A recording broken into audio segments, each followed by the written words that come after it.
George Russell ended up behind Lewis Hamilton at the Emilia-Romagna Grand Prix.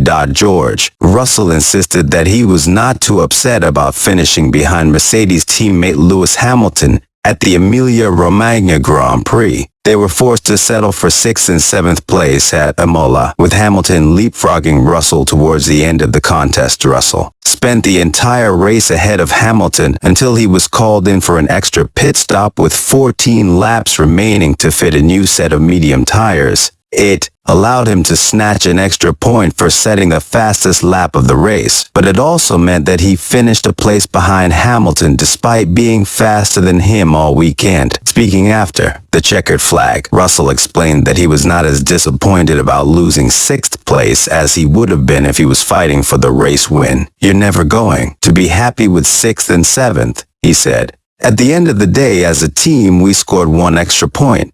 I lost my position to Lewis, but I'm not going to sulk over losing 6th, to be honest.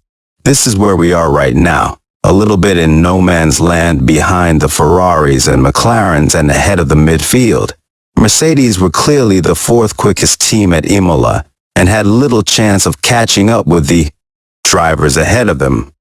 They were put under pressure by Sergio Perez behind them in the second half of the race, which led to Russell pitting for fresh tires in a bid to keep the Mexican at bay." Explaining the decision to swap Russell's hard tires for a set of mediums, Mercedes boss Toto Wolff said, "His lap times were getting slower and slower.